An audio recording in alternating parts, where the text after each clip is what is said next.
No offence to anybody, but जो भाभी काजल लगाती हैं एंड एवरीबडी इज एग्जाम्पल वो वर्क, दे रही है yes I am giving my example.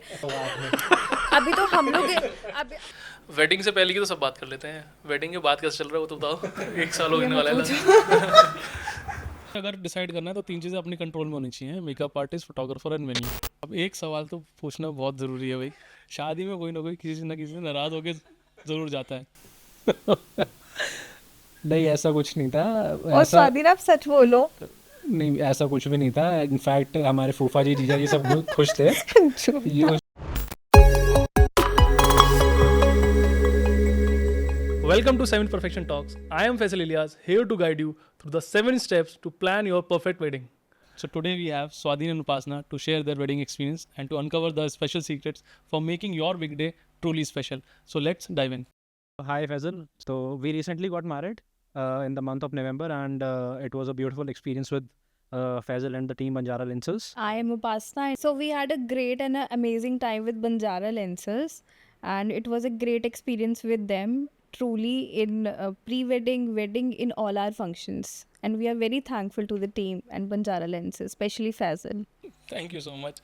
Okay guys, तो आज हम लोगों के पास कुछ क्वेश्चंस रहेंगे so that others who are getting married soon, तो they will get some help from your experiences. तो मैं कुछ क्वेश्चंस पूछूंगा और बहुत कैजुअली हम लोग उनके आंसर्स करेंगे, ठीक है? पहले just describe your overall wedding experience, वो कैसा था, and is there any is there something जो बहुत अनफॉरगेटेबल या मेमोरेबल हो, तो उसके बारे में कुछ बताओ यार। हमारी वेडिंग के बारे में बाद में बात करूँगी, बट हमारे सारे function starting from the pre wedding to haldi mehndi to each and every function was just superb. I am really short of words कि बंजारा लेंसेज ने इतना अच्छा पूरा हमारा फंक्शन जो था उसको टेक किया। It was very very nice, smoothly it went. And जो मेरे लिए जो अनफॉरगेटेबल मोमेंट था, that was the pre wedding. It was just amazing, that I cannot forget. The place, the venue, the photography, the outfits, the kind of shoot. It was just like I wanted, a dreamy shoot. चलो, मुझे याद है हम लोग कितना पहले तो starting से जब हम लोग प्लान कर रहे थे कितना तो टाइम इसमें लगा था कि हम लोग कहाँ जाने वाले हैं, कि कश्मीर जाने वाले हैं, कभी धर्मकोट का प्लान हुआ था, है ना? बट इंस्टेंट सिसु था एकदम। एकदम इंस्टेंट बना था सिसु के, चलो सिसु चलते हैं। परसों निकलना है। फिर आप भी कहीं जयपुर थे शायद। हाँ हम for a लोग wedding. हाँ रेगुलरली शूट कर रहे थे तब हम लोग भी। तो फिर सिसु का लगा, ऑल्दो ये पहले तो मेरे लिए वो हो रहा था कि यार पता नहीं कैसे करेंगे, मेरी टीम में भी बात हो रही थी कि यार इतना दूर जाना है यार, वो भी ड्राइव करके फिर जाना, फिर वहाँ शूट भी करना 1.5 दिन में। बट हाँ सब बढ़िया से मैनेज हो गया था। बहुत ही अच्छा था, मतलब एवरीबडी प्रेज्ड इट, सबको ही बहुत अच्छा लगा। एंड मेरे फ्रेंड्स इनफैक्ट ये भी पूछे थे कि कौन सी जगह है ये, जब हम स्टोरीज भी डाल रहे थे। हाँ यार मेरे से भी पता है काफ़ी लोग, क्योंकि सिसु शायद बहुत कम लोगों ने प्री वेडिंग वगैरह किया है, हम लोगों ने भी जब देखा था ना। हाँ हाँ, मतलब अगर देखने को भी जैसे इंटरनेट वगैरह भी सर्च करोगे तो मिलते हैं, बट देखने को लेकिन बहुत ज़्यादा एक आधा, और वो भी थोड़ा सा मतलब ऐसा नहीं लगा कि हाँ यार कुछ बहुत अच्छे से कुछ अलग से निकल कर आ रहा है। हम जब लोग शायद जब गए थे ना, तो वेदर वगैरह बड़ा अच्छा था, क्लीन था। हाँ मतलब धूप भी थी, बर्फ़ भी थी, सब कुछ था। हाँ मुझे याद है बाद में हम लोग वापस आ गए थे तो एक हुआ था कि यार आप लोग बाद में आगे हम लोग घूमने चले गए थे ना। चले गए थे। हाँ फुल वाइट स्नो। वहाँ पर पूरा स्नो था। हाँ, वो थोड़ा सा मिस हो गया। मतलब एक दिन एक्स्ट्रा होता हमारे पास तो हम 3 घंटे और आगे चले जाते। हाँ वो थोड़ा सा वो प्री वेडिंग में ना ये होता, प्लानिंग आई थिंक वो वाली बात है कि इंपॉर्टेंट रहती है बहुत सारी चीज़ों की। वो शायद बीच में तबीयत वगैरह भी ख़राब हो गई थी, तो वरना शायद थोड़ा सा टाइम हम लोगों को मिल क्योंकि जाता है। एकदम पहुंचते ही शूट हाँ जाते ही तो हम लोगों ने स्टार्ट क्योंकि कर टाइम दिया भी था। कंस्ट्रेंट होता है ना, हमें भी वापस आना था, शादियों की तैयारी है तो फिर। तो और चीज़ों में बताओ थोड़ा, वेडिंग सिर्फ फोटोग्राफी साइड करते हैं, सिर्फ उसको नहीं, एक ओवरऑल एक्सपीरियंस कैसा था चीज़ों में आप लोगों बहुत का अच्छा अपना? था, मतलब marrying the person whom you always wanted to marry, और फिर उसके बाद इतनी ड्रीमिंग वेडिंग हो, सब कुछ वैसा हो जैसा आप चाह रहे हो। आई थिंक उससे बेटर कुछ नहीं हो सकता। Touch wood, it was luck also plus destiny, everything was just so good. चलो यार, एक अगला क्वेश्चन जो मेरा नेक्स्ट रहेगा वो ये था कि what if you are put in to plan your wedding again, ठीक है? तो कोई एक ऐसी चीज़ बताओ जो from where you will start your planning, and जो पहले नहीं किया था बट अगर अभी दोबारा प्लान करने का मिले अपनी शादी या किसी और की शादी, तो क्या चीज़ सबसे पहले प्लान करोगे? मेन जो है ना वो ज़्यादा टाइम देते नहीं है कपड़े सिलेक्ट करने में, फुटवेयर सिलेक्ट करने में, क्योंकि ऑफिसेज भी होते हैं, कई लोगों के बिजनेस भी हैं, तो वो सोचते हैं कि चलो ठीक है हम लड़के हैं तो जल्दी जाके थोड़ा क्विकली कर लेंगे। लेकिन ऐसा सिनेरियो था नहीं।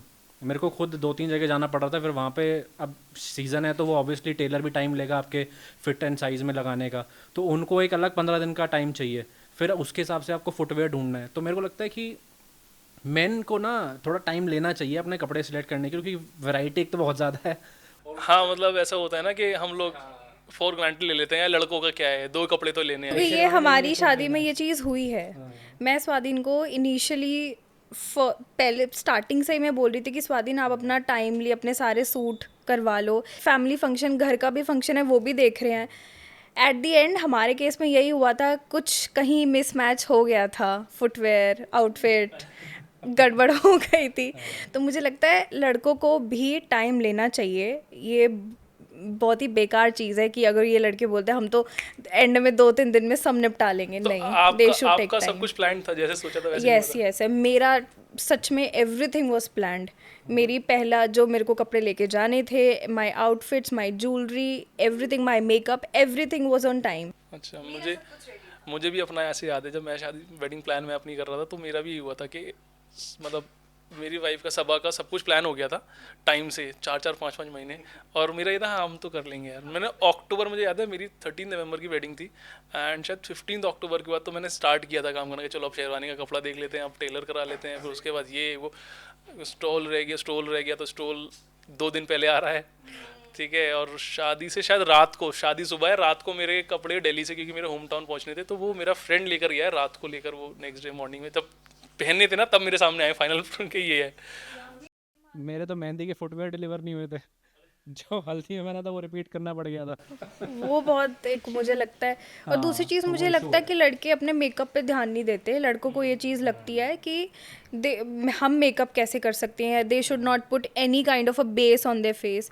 आई think that is very very very important, because अगर आपकी शादी हो रही है, you really need to have a base on your face for, क्योंकि आज जब मैं फोटोज़ देखती हूँ ना, तो आई रियली फील कि स्वाधीन यहाँ पे कुछ कुछ लैकिंग है। मेरे साथ भी ऐसे ही हुआ था। और दूसरी मैंने भी और नहीं किया तीसरी था चीज़ wedding पे। ये जो no offence to anybody, but जो भाभी काजल लगाती हैं वो काजल थोड़ा सा कम होना चाहिए। इनके केस में मैंने देखा वो आईज ना, वो शादी तक आते आते वरमाला के टाइम तक वो बहुत फैल गया सारा। हाँ मतलब ग्रूम्स को थोड़ा सा ना ग्रूम्स अपने को अपना ग्रूमिंग पे ध्यान देना चाहिए, यस ग्रूम्स को यस ग्रूमिंग पे यस ध्यान देना यस इम्पोर्टेंट है वेरी है इंपॉर्टेंट। ना। ये होता है, कुछ चीज़ें कंट्रोल में अपने रखनी भी चाहिए, जैसे वो Right. काजल वाला था ना, मैंने अपनी चीज़ में कंट्रोल में रखी थी, मैंने नहीं लगवाया था, हाँ जी, क्योंकि वो फिर वो रिचुअल अपनी तरफ है, it should be done, but it should also हाँ, बी mark कर दो हल्का सा टेकन बस ये। केयर कि वो आगे फोटोज में जाएगा या जैसे भी। एक चीज़ तो मैंने भी नोटिस करी है, मैं बोलता भी हूँ काफ़ी लोगों को कि लड़के बिल्कुल ध्यान नहीं देते, एंड आई थिंक इंडिया की अगर बात करूँ ना, दूल्हा बनने जब जाता है ना, तो उसको शायद 90% लोग ऐसे हैं, उनको यही नहीं पता होता कि हम लोगों को किस तरह से कलर्स या ये चीज़ें ध्यान ही नहीं देते। ऐसा नहीं है दे नहीं सकते, नॉर्मली आप कैजुअली बहुत सारे अच्छे से कपड़े भी पहनते हो, सारी चीज़ें, बट जब शादी की बात आती है ना, अरे हाँ ठीक है वो पार्टी तो कर देंगे, बट हाँ, ये पता दे नहीं डोंट क्यों है। रियलाइज कि it's very important day, and उस पर फोकस होना चाहिए। मुझे लगता है लड़कों को ना अपने घर में शादी में खुद भी काम ज़्यादा करना पड़ता है। ऐसा केस लड़कियों के साथ थोड़ा कम है। आई मतलब आप बट आई थिंक वही disagree. मैनेजमेंट के मैनेजमेंट में लड़के फिर भूल जाते हैं कि यार मेरे को कपड़े उठाने तो मैं उठा लूंगा, और फिर मेरे दोस्त भी बैठे हैं तो ले आएंगे, लेकिन फिर वो आते आते सिनेरियो ऐसा बैठ जाता है कि वो हो ही नहीं पाता है। मतलब I think they should get some time for themselves as well, है ना। See I really disagree, because ऐसे लोग जिनके सिर्फ 2 बेटियां हैं या एक सिंगल डॉटर है, तो she is the only one who is managing the family also, she is the one who is managing her self also, and everybody is example वो वर्क। दे रही है yes, I am giving my example. So I was the one who was running till the day of my marriage. I was literally running, इधर से ये इधर से वो सब कुछ करना। लड़कों का क्या है, उनके साथ तो दोस्त भी होते हैं, हेल्प करवा देते हैं। लड़कियों के केस में ये चीज़ कम है। तो from there we are going for another question कि what do you think you have manage your wedding budget pretty well, या कुछ ऐसा था जहाँ पर कुछ गलती हो गई थी, उसको ठीक किया जा सकता था, या बेटर ऑप्शन था, या ऐसा कि जो जहाँ पर लगा कि यार हम लोगों ने बहुत अच्छे से चीज़ें बजट की फॉर्म में ऑर्गेनाइज कर ली थी। मतलब मैंने अपने हिसाब से जो प्लान किया था कि मेरे को ये करना है, तो वो मैंने उतना बजट में करा था। बट हाँ, कुछ चीज़ों में होता है, जैसे आप मतलब डेकोरेशन के फेज़ में हो गया, या कुछ मतलब गिफ्ट्स के फेज़ में हो गया, कुछ भी मतलब उसमें आप बजट डिसाइड नहीं करते हो एज सच, वो तो जो पसंद आ रहा है वो वाली चीज़ है। लेकिन ये है कि हाँ, मतलब मैं अपने साइड से तो ये बोलूँगा कि मेरा फुल कंट्रोल था इसके ऊपर, क्योंकि मेरे फादर बड़े इस चीज़ को लेके पेन पेपर पे रहते हैं। तो इस मामले में कपड़ों से लेकर भी मान लो आप, कपड़े मतलब मैंने इतना कुछ वो नहीं किया था। मतलब लोग लेते हैं कि 60,000 70,000 की शेरवानी ले लेते हैं, लेकिन मेरे को था कि यार अब जब वो पहननी एक दिन है तो मान्यवर से ली, और वो अब करो पैक, अब करना क्या है उसका। मेरे हिसाब से ये है कि एक शादी एक ऐसा फंक्शन है जहाँ आप जितना मर्जी बजट बना लो, जितना मर्जी आप उसको पेन डाउन कर लो, वो ऊपर होगा ही होगा, नीचे का तो मैं पॉइंट ही नहीं है। या तो फिर वो फैमिलीज़ बहुत डिफरेंट हैं जो बहुत ही बजटेड चलती है कि इतने में यही होना चाहिए, इतने में जैसे ऑब्वियसली मेरे मम्मी पापा ने भी एक बजट बनाया था कि मेरा मेकअप आर्टिस्ट का इतना होना चाहिए, फोटोग्राफी का इतना होना चाहिए, कपड़ों का इतना होना चाहिए, वेन्यू का इतना। लेकिन ट्रस्ट मी ऑन दैट, हमारा ट्रिपल द अमाउंट गया था।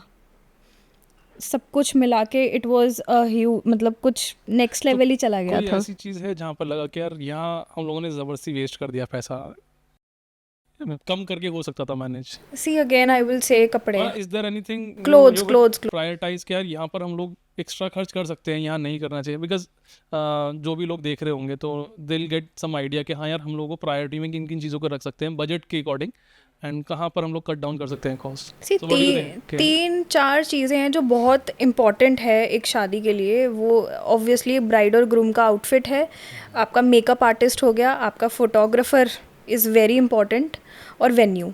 अगर आपकी ये चार चीज़ें बहुत सही आपने पहले से ही प्लान करके बहुत अकॉर्डिंगली आपने पहले ही ले लिया ना प्री हैंड, तो आपका खर्चा उतना नहीं होगा। लेकिन अगर आप शादी से वही 1 महीना पहले भाग रहे हो, सवा महीना पहले भाग रहे हो, बिकॉज उस टाइम पे सीज़न भी होता है शादी का, वो हर चीज़ आपको ओवरहेड लगेगी, तो आपको वहाँ पे मैनेज करना पड़ेगा। So what do you think कि हाउ, आई मीन कहाँ किस टाइम पर लोगों को प्लान कर लेनी चाहिए चीज़ें? थोड़ा एडवांस में मेरे ख्याल से जाना चाहिए, क्योंकि एट द एंड देखो आप, वेन्यूज़ भी आजकल बहुत सारे हो गए हैं, लेकिन जो लिमिटेड हैं जिनका फूड भी अच्छा है, डेकोरेशन भी है, वो आपको बहुत लिमिटेड ही मिलता है आज की डेट में भी। आप ये मानो कि वो उनकी डिमांड होगी तो वो पहली सेल आउट हो जाएंगे, आपके डेट के हिसाब से वो मिले ना मिले, then you have to compromise on each and everything. Photographers का भी सेम ही सीन है, मतलब अगर आप मानो किसी का काम आपको अच्छा लगता है बट वो अवेलेबल ही नहीं है उस डेट पे, मतलब पर्टिकुलर पीओसी भी नहीं है और टीम भी अवेलेबल नहीं है, तो आप क्या करोगे? मतलब you then again you have to compromise. तो ये है कि वेल इन एडवांस चलो, जब आपकी मतलब डेट तो एडवांस में हो जाती है, बहुत इन मैनी केसेस तो एडवांस में ही पता चल जाती है डेट, तो तभी से you should start planning all these things कि मीटिंग करना शुरू करो, वेन्यूज़ जाके फिजिकली देखो। मतलब वीडियोज़ में अलग दिखता है, फिजिकली अलग समझ में आती है। तो आई थिंक आपको एट प्रेजेंट उस लोकेशन पर जाके बंदे से ही मिलना चाहिए और चीज़ भी देखनी चाहिए, तो वो तब आपको बजट में लगेगी। तो मतलब कितना बफर आपको क्या लगता है आपकी शादी में जैसे थी, तो आपने कितना बफर रखना चाहिए? लास्ट वेंडर का कोई प्लान करा तो कितने दिन पहले तक हो जाना चाहिए? या आपके कुछ केस में ऐसा हुआ था कि आपने लास्ट में छोड़ा था और वो प्रॉब्लम वहाँ पे फेस करनी पड़ गई, कुछ ऐसा था किसी पर्टिकुलर वेंडर को लेकर? टू बी फ्रैंक हमारे केस में ये था कि हमारी ना एंगेजमेंट में और शादी में ऑलमोस्ट 1 साल का गैप था, ठीक है ना। 1 साल भी नहीं, मतलब रोके और शादी में कह रहा हूँ, एंगेजमेंट में नहीं, एंगेजमेंट और शादी में 6 महीने का गैप था हमारे। तो हमें एंगेजमेंट के बाद हमने प्लानिंग शुरू कर दी थी कि हमने सारा वेन्यू देखना शुरू कर दिया, हमने फूड डेकोरेशन डेकोरेटर्स घर पे बुला के मीटिंग करी, फिर इनके फंक्शंस जहाँ होने हैं, क्योंकि इनकी अलग एक रिक्वायरमेंट थी कि इनको वेन्यू के साथ रूम्स भी चाहिए आजकल, क्योंकि सब लोग एक एरिया में नहीं है तो रूम्स भी चाहिए, और वेन्यूज़ ऐसे कम है जहाँ रूम्स भी अवेलेबल हैं। तो या फिर ऐसा होगा कि आपको 1-1 किलोमीटर 2-2 किलोमीटर रूम्स देखने हैं, तो वैसे वाले वेन्यू को भी आपको एडवांस में ही प्लान करना पड़ेगा। तो हमारे पास थैंक गॉड इसमें टाइम था कि हमने बहुत सारी मीटिंग्स पहले ही कर ली और हमने पहले ही एडवांस देके सब आराम से बुक कर लिया। उसके बाद then we went to our clothes, क्योंकि फिर उसमें क्या है, क्लोथ्स में ज़्यादा टाइम लगता है, क्योंकि वो तो फिर आपको राजौरी भी भागना है, चांदनी चौक भी भागना है। तो आई थिंक 3-4 महीने का बफर होना चाहिए शादी से पहले। 3-4 भी नहीं, मैं बोलूँगी 2 महीने पहले आपका सब कुछ ना सेटल हो जाना चाहिए। लड़कों के केसेस में मैं फिर थोड़ा सा ये वाली बात बोलूँगी, लड़कों के केसेस में ना चीज़ें ज़्यादा नहीं है। लड़की के केसेस में क्या है, उन्होंने कपड़े दाजवरी भी बनेगी आपकी, जो आपने कपड़े लेके जाने हैं, जो आपने सामान लेके जाना है, आपके उसके लगेजेस आपके अलग बनेंगे। हर चीज़ का ना आपको मतलब for a girl things should be planned really 2 months before. उसके बाद ये गलती मैंने सच में करी अपने साथ, और वो ये थी कि मैं एंड तक भागती रही। So that glow, that thing which should have come on my face, it did not come. This was the disaster I did to myself. मतलब जब मैं लास्ट अपनी सिटिंग भी लेने गई तब भी मुझे उन्होंने यही बोला था कि आप गलत कर रहे हो, you should stay inside house आपको, क्योंकि जब वो एक कहते हैं ना एक रस्म होती है उसके बाद लड़की को बाहर नहीं नहीं जाना चाहिए, रीज़न उसके पीछे है कोई। हम लोग लगता है ये ज़बरदस्ती बैठा रहे हैं घर में, बट उसके पीछे काफ़ी सारे रीज़न होते हैं। रीजंस हैं उसके। लेकिन मैं कह रही हूँ ना, मैं शादी से एक दिन पहले तक भी मैं भाग रही थी, लेकिन ये लड़कियों को अवॉइड करना चाहिए, उनको हर हाँ, चीज़ मतलब मेरे पहले सामने प्लान मुझे कर बात ले। आती है तो मैं भी ये बोलता हूँ कि यार आप सारी रिस्पॉन्सिबिलिटी खुद के कंधों पे ले लेते हो। एज अ कपल हम लोग ना लगता है कि सब कुछ अच्छा करना है, मैं बेस्ट चाहिए, घर वाले तो ये समझते नहीं वो चीज़, तो हम लोग कुछ ज़्यादा ही ओवरबर्डन हो जाते हैं। हाँ ठीक है, रिस्पॉन्सिबिलिटी कंट्रोल अपने हाथ में रखो, बट चीज़ें डिवाइड कर दो, है ना। शादी से पहले तो फ्री रहो, एक दो दिन पहले से you should be relax, you should enjoy your day, ठीक है, विद फुल एनर्जी। ये नहीं कि यार अभी फील हो रहा है, नींद भी आ रही है, हाँ शाम भी नहीं, कर रहे मेरा हैं। बिल्कुल ये वाला काफ़ी हाल था। एग्जॉस्ट हो जाती है फिर ना बॉडी, मतलब आप सुबह काम करते आ चूड़ा रहे हो। सेरेमनी, हल्दी सेरेमनी, फिर रात की शादी थी, और मैं ऐसी थी मुझे आधा घंटा मिल जाए, मेकअप वाले आ गए बिल्कुल 4 बजे तो वो आ गए, मतलब बिल्कुल ऐसे तक मुझे आधा घंटा मिल जाए, मैं आधा घंटा सो जाऊँ, मैं इतनी ज़्यादा एग्जॉस्ट हो गई थी। ये बोलना कॉस्ट कटिंग पे आप पूछ रहे थे, तो हम जैसे आउटफिट्स पे बहुत ज़्यादा स्पेंड करते हैं, जब हम एक्चुअली जाते हैं कोई आउटफिट लेने, तो वो पहली सेल्समैन पूछ लेता है कि आपका ब्राइडल है। तो ब्राइड के लिए अगर आपको आउटफिट चाहिए तो वो स्टार्टिंग ही 50,000 से करेंगे, चाहे वो 20,000 की प्राइस से हो। तो अब आपको वो पसंद करते करते वो आएगा ही 1-1.5 लाख का लहंगा पसंद, विच इज़ ना, ये इन्होंने मार्केटिंग की एक वो स्ट्रैटेजी है, तो वो है ही। आप इसमें अब कैसे कॉस्ट कटिंग करोगे, वो I mean that is a little difficult. या तो यू प्ले वेरी स्मार्ट कि आपको बार्गेन बहुत अच्छा कर रहे हो, या आप किसी ऐसी जगह, अब जैसे मैंने जो लहंगा लिया था, मैंने चांदनी चौक के किसी अच्छे उससे लिया था, और मेरा जो एंगेजमेंट गाउन था मैंने राजौरी से लिया था। मेरे दोनों नियरली 1.5 अराउंड के थे। आई थिंक यहाँ पे मैं थोड़ा सा ऐड कर सकता हूँ, बिकॉज पहले तो मतलब अगर इफ़ यू हैव समबडी जो आपको अच्छे से गाइड कर सकता है, हमारे पास आओ, हम लोग गाइड करते हैं कपल्स को कि कहाँ से आप ड्रेसेस ले सकते हो बजट में। एंड आई थिंक दो चीज़ें होती हैं यार, जो इतने साल मुझे काम करके समझ में आया है, और प्लस मैंने अपनी वेडिंग भी प्लान करी थी, उसमें मैंने भी कुछ चीज़ें गलतियाँ करी थी और चीज़ें समझी थी। दो तरह से काम होता है, खैर ये वर्ल्ड वाइड किसी भी चीज़ पे अप्लाई होता है। आपको कोई भी काम करना है ना, XYZ, चाहे वेडिंग का हो या अलग भी हो, दो तरह से होता है, या तो पैसा खर्च करके या टाइम खर्च करके। तो आप अगर इन दोनों का बैलेंस अच्छे से बना लेते हो ना, तो I think you can get whatever you are expecting in your budget, but थोड़ा सा टाइम इन्वेस्ट करो साथ में। अगर आप बिल्कुल 2 महीने पहले जाओगे ड्रेस डिसाइड करने, तो सबको पता है कि now you are a needy person, आपके पास तो टाइम है, फिर आप सामने से ना जाके यही बोलते हो कि यार मेरे पास टाइम नहीं है, मुझे जल्दी से फाइनल अच्छा दिखा दो, मेरे पास टाइम भी नहीं है, ठीक है, मैं भागूँ इधर उधर उधर, तो उसको पता है, फिर तो आपको पता लगेगा कि क्या पैसा जाएगा बजट, है ना। एंड आई थिंक ये है कि अगर if you decided to go for a 50,000 lehenga, for example आपने बजट डिसाइड किया है, और आपको जब पसंद 1.5 लाख का आ रहा है, तो फिर आप ये तो ज़्यादा हो जाएगा ना। आपको पता होना चाहिए कि यार अगर मुझे पसंद करना है, तो अगर 1.5 का जाकर आप 70-80 में ले वाला कोई ले चूज़ करते हो, तो I think it will be an intelligent decision to make. ये नहीं कि अगर आप 50 सोच के चल रहे हो, पसंद आप 1.5 लाख का करो, तो कोई पॉइंट ही नहीं है।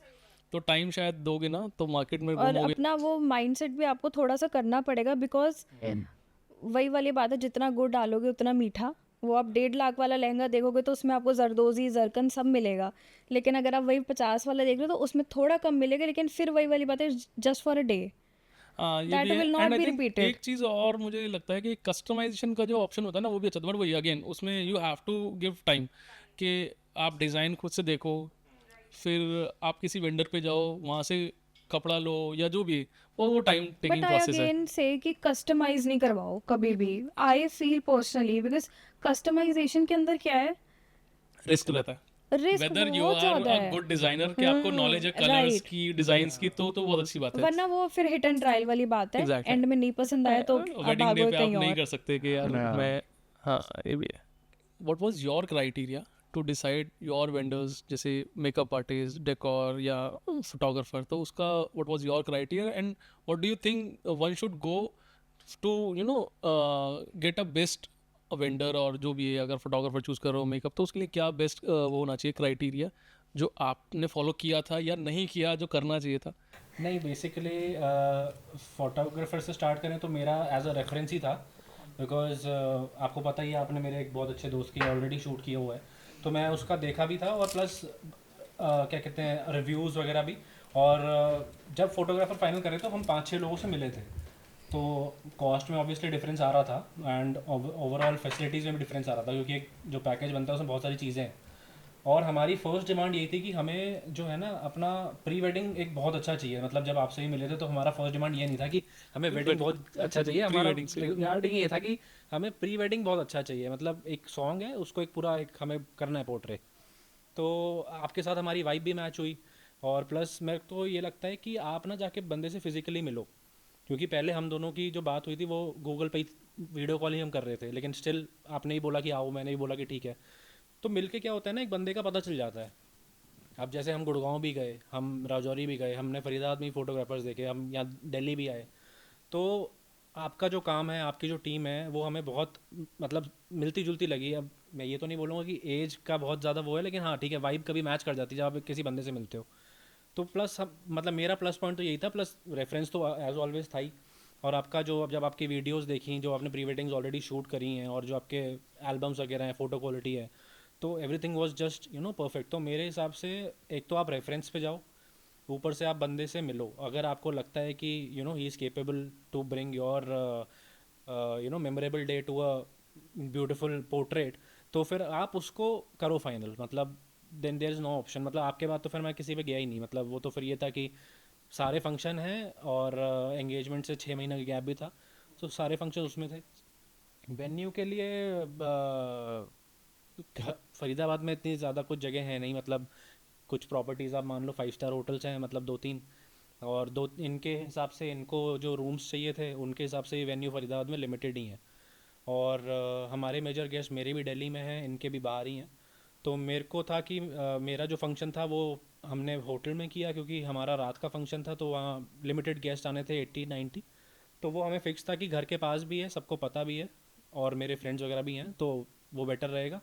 और इनका वेन्यू प्लानिंग ऐसा था कि ये मेजरली वेन्यूज़ ऐसे देख रहे थे जहाँ पे रूम्स अवेलेबल हो, not in the venue, but अगर 100-200 मीटर 500 मीटर की रेंज में भी हैं तो भी ट्रैवल में थ्रू एंड फ्रो ज़्यादा ना लगे। तो ये 2 क्राइटेरिया थे हमारे। कि पास में हो, मतलब वैसे अगर वेन्यू की बात करें तो आसपास होना चाहिए, जहाँ से आप जल्दी अगर घर भी जाना है तो थोड़ा सा ट्रू एंड फ्रो में ज़्यादा मुझे। के केस में भी ये है कि again there are two options. कई लोग होते हैं जिन्होंने घर में सारे फंक्शन करने होते हैं, जैसे हल्दी मेहंदी सब कुछ, and they want a grand wedding और they want a good reception.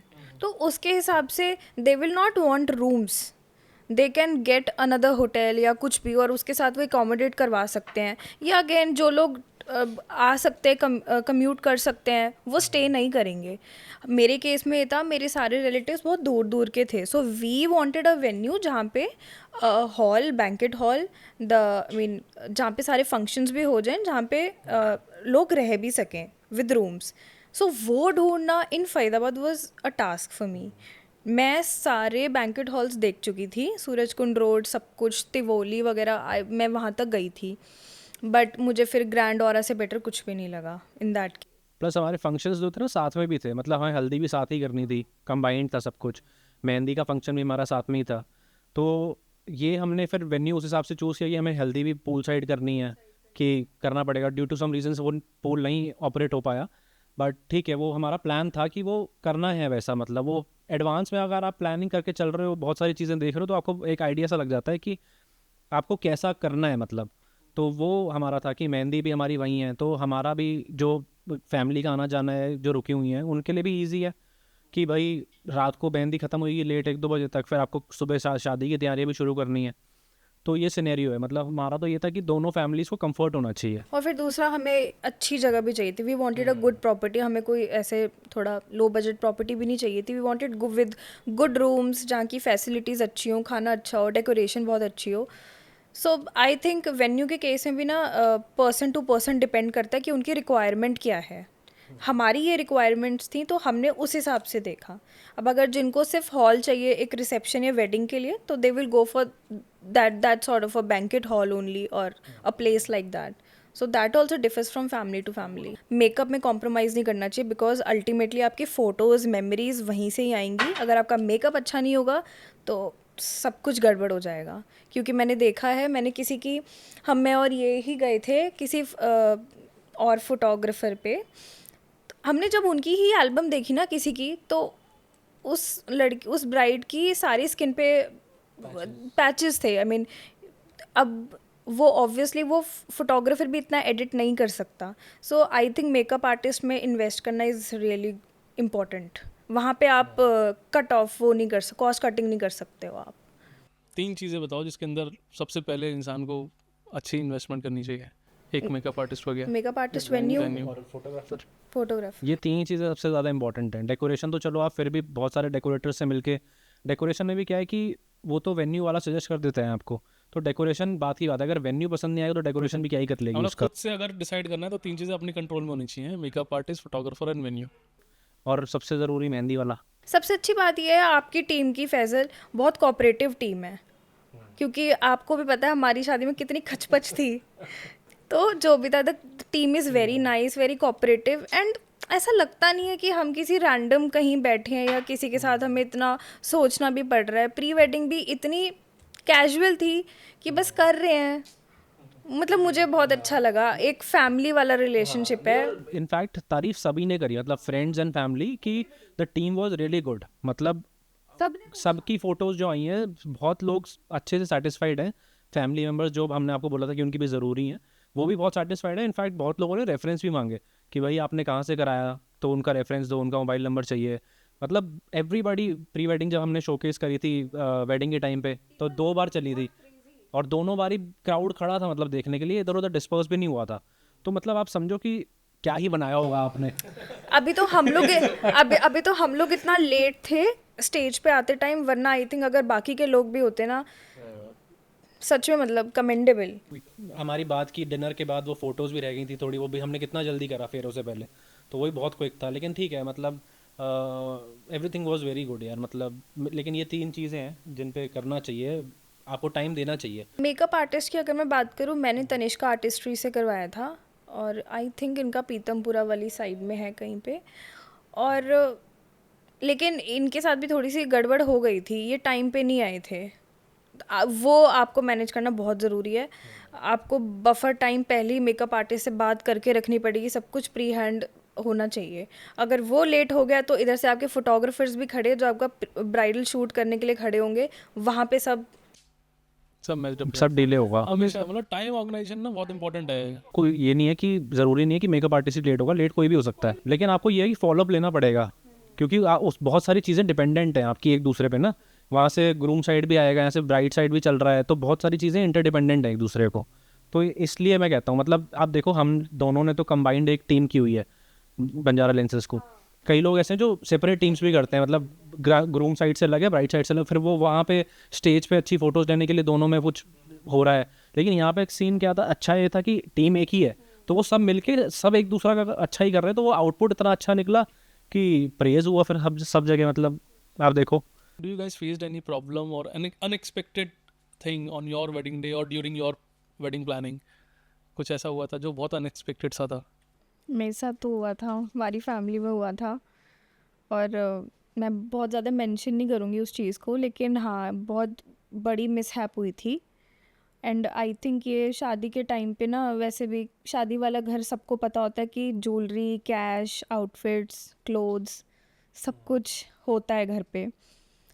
तो हमारे घर पे कुछ ऐसी बहुत बड़ी मिसहैप हो गई थी, बट ठीक है, पेरेंट्स का सपोर्ट था, इनका स्वाधीन का सपोर्ट था, तो चीज़ें बेटर हो गया। जैसे भी करके हमने मैनेज कर लिया, बट हाँ हो जाती है चीज़ें ऊपर नीचे। So how did you handle them? Support, वहाँ पे लड़ाई झगड़ा करते फैमिली सपोर्ट और कोई लॉजिक नहीं था। होना चाहिए। लड़ाई झगड़े का कोई टाइम नहीं है, क्योंकि आप जितना लड़ाई झगड़ा करोगे आपके पास टाइम कंस्ट्रेंट वैसे ही चल रहा है, और आप ही का बिग डे है तो आप ही नेगेटिव हो जाओगे तो कोई पॉइंट नहीं है। तो फैमिली का भी सपोर्ट है, दोनों फैमिलीज़ का, और आपस में हम दोनों का भी है। तो आई थिंक वो काफ़ी हेल्प कर जाता है उस चीज़ को ओवरकम करने में। तो उस चीज़ को डीपली आप घुस जाओ, मतलब हाँ बहुत बड़ी चीज़ है तो ऑब्वियसली माइंड उस तरफ डाइवर्ट हो जाता है। बट देन अगर ठीक है, आप मैनेजेबल है कि चलो था वापस आ जाएगा करके, तो ठीक है। Support is everything you need that time. And I think also अगर ऐसा कोई चीज़ होता है, sharing with your partner is very important. अगर आप ये सोचो कि आप you will keep things hideous to him, एक ना एक दिन पता चलनी है, and that can really make things mess. So it's better to share.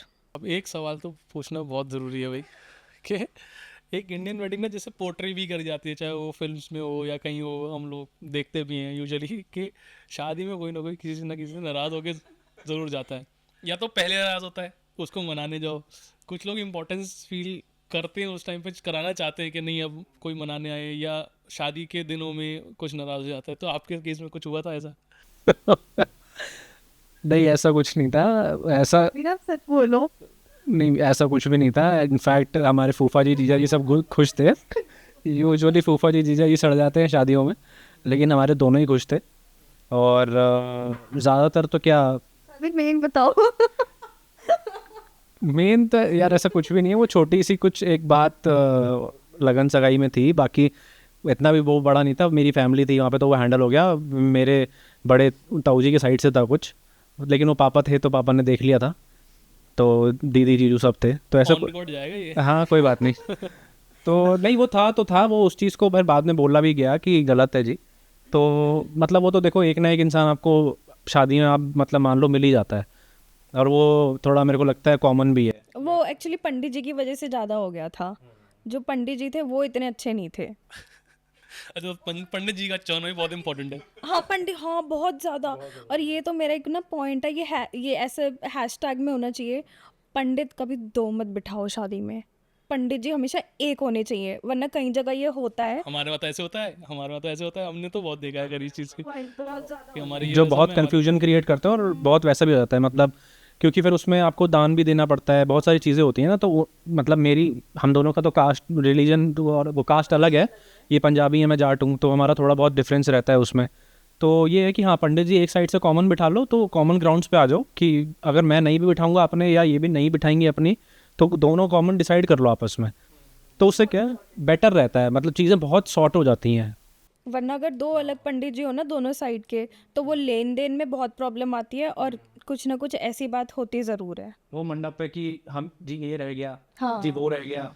अब बताओ ये कितनी ऐसी चीजें हैं सच जो में। कोई प्लान नहीं करेगा वेडिंग प्लान में। तो ये इसीलिए इस पॉडकास्ट की इंपॉर्टेंस है कि आपको ना छोटी छोटी ऐसी डिटेलिंग कि जहाँ पर क्योंकि हम तो चीज़ें हो वही जाती शेयर करें जो हमारे साथ एक्चुअल में हुआ। एंड आई थिंक अभी मेरी सिस्टर भी, एक यंगर सिस्टर है, उसकी शादी अभी होएगी। हाँ, तो अब पता है कि क्या क्या कैसे कैसे चलना है। घोड़ी बहुत टाइम से कर लो भाई, वो बहुत ज़रूरी है। वो आपको एंड मौके पे मिलेंगी नहीं। बैंड का भी मैंने सुना है, काफी लोग ना मेरे पास कपल्स आते हैं, यार बैंड नहीं मिल रहा, वैसे हम लोगों को बैंड का कुछ कराओ। उसका बहुत एडवांस है, मैंने 4 महीने पहले एडवांस में बुक किया था। हाँ, सबसे पहले उन्होंने बैंड बुक किया, और I was हाँ। like, स्वाति तुमने बैंड बुक करा इतनी जल्दी? कहते हैं हाँ हम उसमें भी ना बहुत क्राइटेरिया होते हैं बैंड चूज करने में भी, कि आपको कैसा चाहिए। कई लोग होते हैं जो घोड़ी पे आते हैं, कई लोगों को रथ भी चाहिए, कई लोगों को फिर पीछे वो क्राउड भी चाहिए झालर वाला। तो इनमें बहुत सारे क्राइटेरिया हैं। तो इसको पूरा करने के लिए ना सब लोग नहीं कर पाएंगे। मतलब जो अच्छा बंदा बैंड वाला होगा, उसी के पास प्रॉपर यूनिफॉर्म में बंदा होगा। अपनी शादी में तो कोई भी नहीं चाहेगा कि बैंड वाले ऐसे ही घूम रहे हैं पजामे में, तो उनको भी चाहिए भाई। तो आप बैंड वाला भी एडवांस में करो, क्योंकि उनकी बुकिंग बहुत ज़्यादा चल रही होती है। हाँ, मतलब वही ना, अभी ना मेन वेंडरशिप तो पता लग जाती है कि भाई वेन्यू करना है, किटर करना है, फोटोग्राफर करना है। बट हाँ, ये डिटेल्स वाली चीज़ है ना कि हाँ कि बैंड भी इंपॉर्टेंट है, और पंडित जी को भी बुक करना। क्योंकि मैंने तो ऐसे भी एक्सपीरियंस देखे हैं कि पंडित जी नहीं है शादी में, हाँ जी होता गायब है। है। 6 घंटे हो गए। अब जो मुहूर्त 12:30-1 बजे का था, वो 3 बजे स्टार्ट हो रहा है। पंडित जी नहीं है, दोबारा अरेंज करें तभी शॉर्ट नोटिस पे। तो हर बंदे की इंपॉर्टेंस है शादी में, and you should be aware of each and everything, and you should keep record of everything. Very important, क्योंकि ये बहुत छोटी छोटी बातें, बहुत ही छोटी छोटी बातें जिन पे कोई ध्यान नहीं देगा, और लोगों को भी लगेगा ये तो बहुत छोटी बात है ये तो। लेकिन जब वो व्हेन दैट डे कम्स, तब वो छोटी छोटी बात भी ना कुछ बड़ा ही कर देती है। तो इससे बेटर है हर चीज़ का आपके पास एक सोल्यूशन हो, आप एक बैकअप के साथ चलो। हाँ, वही बैकअप्स होने चाहिए कि ऐसा नहीं हाँ ठीक है मैनेज कर लेंगे, ऐसा नहीं होना चाहिए। ये एटीट्यूड नहीं होना चाहिए टेकन फॉर ग्रांटेड उस वाला। दिन फिर कुछ मैनेज नहीं होता, क्योंकि देखो फैमिली भी है, उन्होंने आपके रिलेटिव्स को भी देखना या तो है। रिस्पॉन्सिबिलिटी दे दो किसी को कि भैया तेरी ये रिस्पॉन्सिबिलिटी है, क्योंकि हर किसी की इंडियन शादियाँ ऐसे तो होती नहीं है, बड़ी बड़ी फैमिली सबकी हैं, ठीक है। तो 2-4 छोटे काम किसी को दे दिए, किसी को दे दिए, किसी जैसे को दे आपने स्टार्टिंग में बोला डिवाइड कर दो, वही That अपने is कंधों very पे मत रखो। इनफैक्ट जो मेन्यू डिसाइड भी है ना, वो भी बहुत बड़ी चीज़ है। शादी का जो मेन्यू डिसाइड करने वाली बात है ना, वो भी बहुत इंपॉर्टेंट चीज़ है। आपको दोनों फैमिलीज की दोनों होनी चाहिए। फैमिलीज का म्यूचुअल होना चाहिए। हम दोनों गए थे मेन्यू डिसाइड करने, हमें 2 दिन लगे थे मेन्यू डिसाइड करने में, क्योंकि हमारे में नॉनवेज चलता नहीं है। तो हमारा तो वेज मेन्यू था, तो क्या होगा क्या नहीं होगा वो सब डिसाइड करना है, स्टार्टर्स से लेकर एकदम एंड तक क्या जा रहा है। वो बहुत ही इंपॉर्टेंट चीज़ है। मतलब आप देखो, यूजुअली शादी में लोग खाने पे बहुत जल्दी बुरा मानते हैं। खाना ठंडा था, याद रख लेते हैं मसाला नहीं था, है ना, कि जी खाना अच्छा नहीं खिलाया इन लोगों ने। तो वैसे वाली बात होती है, ये बहुत ज़रूरी चीज़ है। तो इसमें हम लोग बहुत लकी हैं कि हमारे टाइम पे खाना बहुत अच्छा था और तारीफ़ें बहुत हुई खाने की, कि एक तो वैरायटी बहुत थी। तो टेबल पे, डाइनिंग टेबल पे भी लोगों को बहस लड़ते हुए, नाराज होते हुए देखा है फैमिलीज में। होता है, कि मेरी अभी बहन ऐसा की शादी में हुआ था, तो बारात एक्चुअली लेट आई थी, तो थोड़ा सा खाना उस टाइम नहीं था क्योंकि ढकवा के रखा हुआ था।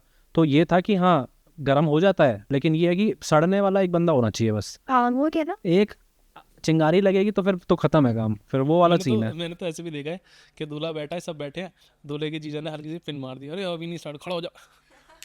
कौन खड़ा हो गया दूल्हा, फिर नाराज हो, कुर्सी एक फेंकी जा रही है, कुछ हो रहा है। तो मैंने तो ऐसे एग्जाम्पल बहुत छोटी छोटी चीज़ें हैं, लेकिन हाँ लोग क्रिएट करते हैं, कुछ लोग क्रिएट जानबूझ के करते मारे भी हैं, नहीं करते हाँ। भी हैं हरकत। टच वुड, हमारी शादी बहुत सही अच्छे तरीके से सब कुछ हुआ। और यहाँ ऐसे केस में तो बहुत ज़्यादा प्रॉब्लम होने के चांसेस होते हैं, जहाँ अगर रिलीजन डिफरेंट हो या कास्ट डिफरेंट हो, तो वहाँ पे तो बहुत सारे लोग मिल जाते हैं, अरे इनके ऐसा होता है, हमारा तो ऐसा होता है।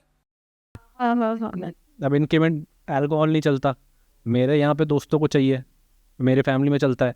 तो उस चीज़ का भी फिर हमने प्रॉपर उसका देखा कि भाई बड़ों को भी दिक्कत ना हो, फ्रेंड्स भी अच्छे से हो जाए, तो Family से उसका एक बात अलग करी। सेपरेट वेन्यू में। साइड में एक हाँ separate छोटा टेंट होता है। हाँ, क्योंकि पता क्या है, रिस्पेक्ट तो आप करते ही हो ना एल्डर्स की, तो आप इनफैक्ट उनके सामने नहीं लोगे, और आपके फ्रेंड्स भी ऐसे ही हैं कि उनको पता है कि नहीं करना है। एंड आई थिंक बड़ों को भी मैं क्रेडिट दूंगी इस बात पे, क्योंकि मना करने को वो भी एकदम मना कर सकते थे कि नहीं भाई बिल्कुल भी नहीं, क्योंकि मेरी फैमिली में सच में ना तो मम्मी वाली साइड, ना मेरे मैटरनल साइड, ना पैटर्नल साइड कोई भी ड्रिंक नहीं करता, nobody takes alcohol at all.